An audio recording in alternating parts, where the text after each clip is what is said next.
लेकिन भारत ने पहले दिन से ही हर वयस्क मतदाता को, अगर वह भारत का नागरिक है, किसी भी जाति का है, किसी भी क्षेत्र का है, किसी भी मत और मजहब को मानने वाला है, उसकी उपासना विधि कुछ भी है, अगर वह भारत का नागरिक है तो उस वयस्क मतदाता को मत देने का अधिकार भारत के संविधान ने भारत के प्रत्येक नागरिक को प्रदान किया।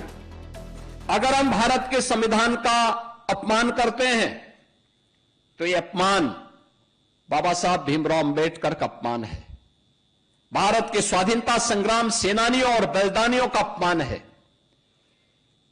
उन गरीबों का अपमान है जिन गरीबों ने भारत के संविधान की ताकत के बल पर अपना लोकतांत्रिक अधिकार पाया है। उस आधी आबादी का अपमान है जिस आधी आबादी को भारत के संविधान ने पहले आम चुनाव के अंदर ही मत देने का अधिकार प्रदान कर दिया था। दुनिया के अंदर ऐसा नहीं था। दुनिया के अंदर आधुनिक लोकतंत्र का उद्घोषणा करने वाले तमाम देशों में जब आप लोकतंत्र की बात करते हैं, मताधिकार की बात करते हैं, तो दुनिया के अंदर आधुनिक लोकतंत्रवादी उन्होंने अपने कुछ ही तबके को मत देने का अधिकार दिया था। दुनिया के तमाम बड़े देशों में जो आधुनिक लोकतंत्र पर अपना दावा करते हैं और उसका ठेकेदार बनकर के घूमते हैं, वे लोग अपने यहां आधी आबादी यानी महिलाओं को मत उन्होंने देने का अधिकार बहुत बाद में दिया। लेकिन भारत ने पहले दिन से ही हर वयस्क मतदाता को, अगर वह भारत का नागरिक है, किसी भी जाति का है, किसी भी क्षेत्र का है, किसी भी मत और मजहब को मानने वाला है, उसकी उपासना विधि कुछ भी है, अगर वह भारत का नागरिक है तो उस वयस्क मतदाता को मत देने का अधिकार भारत के संविधान ने भारत के प्रत्येक नागरिक को प्रदान किया। भारत के अंदर बिना भेदभाव के संविधान लागू होने के साथ ही सामाजिक रूप से अस्पृश्य कहे जाने वाले दलित समाज के लिए, जनजातीय समाज के लिए आरक्षण की व्यवस्था भी भारत के संविधान ने दी और उनको यह अधिकार समाज की मुख्य धारा के साथ जोड़ने और सामाजिक समता के निर्माण में उनकी भूमिका का निर्वहन किया जा सके, इस दृष्टि से एक बड़ा क्रांतिकारी अभियान ये भारत के संविधान ने भारत के प्रत्येक अनुसूचित जाति जनजाति के नागरिक को प्रदान किया और भारत के संविधान के प्रति ही उन भावनाओं को आगे बढ़ाने के लिए आज नया भारत उस दिशा में तेजी के साथ आगे बढ़ा है।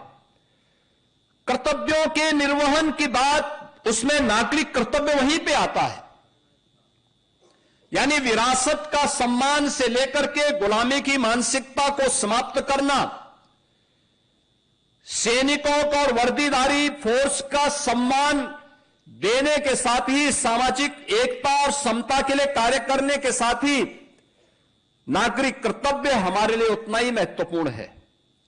हम जिस क्षेत्र में काम कर रहे हैं, एक छात्र अगर ईमानदारी के साथ अपने छात्र के कर्तव्य का निर्वहन करता है तो मान करके चलिए कि वो भारत के संविधान को सम्मान कर रहा है। अगर एक शिक्षक ईमानदारी से अपने कर्तव्यों का निर्वहन करते हुए अपने उत्तरदायित्वों को पूर्ण कर रहा है, इसका मतलब वह भारत के संविधान का सम्मान कर रहा है। एक व्यापारी ईमानदारी के साथ अपने व्यापार कार्य को संपन्न कर रहा है तो ये मान करके चलिए कि वह भारत के संविधान को सम्मान दे रहा है। अगर एक शासकीय सेवा में कार्य करने वाला कोई कार्मिक ईमानदारी के साथ अपने उत्तरदायित्वों का निर्वहन कर रहा है, तो यह मानकर के चलिए कि अपने नागरिक कर्तव्यों का ईमानदारी पूर्वक निर्वहन करते हुए भारत के संविधान के प्रति अपनी सच्ची निष्ठा का ईमानदारी पूर्वक निर्वहन भी कर रहा है। लेकिन अगर कोई व्यक्ति, चाहे वह किसी भी पद पर है, अगर वह ईमानदारी के साथ अपने उत्तरदायित्वों का निर्वहन नहीं कर रहा है, तो इसका मतलब वह भारत के संविधान का अनादर कर रहा है, वह भारत के स्वाधीनता संग्राम सेनानियों का निरादर कर रहा है। अगर वह भारत की विरासत का अपमान करता है, तो यह केवल विरासत का अपमान नहीं, बल्कि यह भारत के स्वाधीनता संग्राम सेनानियों, उन हुतात्माओं, बलिदानियों का भी अपमान है जिन्होंने अपना सर्वस्व न्यौछावर देश की आजादी के लिए किया था। अगर वह एक यूनिफॉर्मधारी फोर्स का अपमान कर रहा है, उनके विरुद्ध टिप्पणी कर रहा है, तो यह अपमान भारत के संविधान का भी अपमान है, यह भारत के स्वाधीनता संग्राम सेनानियों का भी अपमान है, यह भारत की व्यवस्था का भी अपमान है। अगर वह व्यक्ति गुलामी की मानसिकता को धारण करने के लिए भारत के नागरिकों को बाध्य कर रहा है, या किसी भी तबके को उस मानसिकता के साथ संचालित करने का प्रयास कर रहा है, तो मान करके चलिए कि वह भारत का अपमान कर रहा है, भारत के स्वाधीनता संग्राम सेनानियों, भारत के नागरिकों का अपमान कर रहा है। अगर समाज में जाति के नाम पे, क्षेत्र के नाम पे, भाषा के नाम पे विद्वेष की खाई को चौड़ा करके अराजकता और अव्यवस्था पैदा करने का प्रयास कर रहा है, तो ये मान करके चलिए कि वह भारत का अपमान कर रहा है, भारत की उस एक बार फिर से उन स्थितियों की ओर ले जाने का प्रयास कर रहा है जो भारत को कमजोर कर रहा है। यह भारत के संविधानविदों का, भारत के संविधान निर्माताओं का अपमान है, बाबा साहब भीमराव अंबेडकर का अपमान है। और जब हम अपने कर्तव्यों का ईमानदारी पूर्वक निर्वहन नहीं करते, तो यह भी एक प्रकार से संविधान निर्माताओं का अपमान है। जब एक छात्र ईमानदारी से अपना पाठ समय पे पूरा नहीं करता, तो अपने उन महापुरुषों का अपमान कर रहा है। जब एक शिक्षक ईमानदारी से अपने छात्र को संस्कारित नहीं कर पा रहा है, तो मान करके चलिए कि वह बाबा साहब भीमराव अंबेडकर और संविधान निर्माताओं का अपमान कर रहा है। जब एक सरकारी कार्मिक अपने पत्रावली का समय से निस्तारण नहीं करता है, ये मान करके चलिए कि वह भारत के संविधान निर्माताओं का अपमान कर रहा है, उनका अनादर कर रहा है, भारत के संविधान का अनादर कर रहा है। और ये पंच प्रण इसलिए प्रधानमंत्री जी ने विकसित भारत के लिए, भारत के प्रत्येक नागरिक के लिए आवश्यक माने। इसका आधार हमारा संविधान है, भारत का संविधान, भारत के संविधान की वो मूल प्रति, उस संविधान की मूल प्रति को जिसे 26 नवंबर 1949 को बाबा साहब भीमराव अंबेडकर की नेतृत्व की ड्राफ्टिंग कमेटी ने संविधान सभा को सौंपा था, उस प्रति को अगर आप देखेंगे, और मैं तो मानता हूं कि हर भारतवासी के घर में वह प्रति होनी चाहिए, और उसकी प्रस्तावना का वाचन हर परिवार में होना चाहिए। हो सकता है कि विस्तृत संविधान को हर व्यक्ति पढ़ ना पाए, उसके एक एक बंद और उपबंध के बारे में, धारा उपधारा के बारे में वह जानकारी न लेना चाहता हो, लेकिन हमें उसकी उस मूल प्रस्तावना के साथ साथ उसके भाव क्या हैं, आप देखेंगे भारत के मूल संविधान में पुष्पक विमान से अयोध्या के लिए भगवान श्री राम माता सीता के साथ आता हुआ चित्र भी उसमें लगा हुआ है।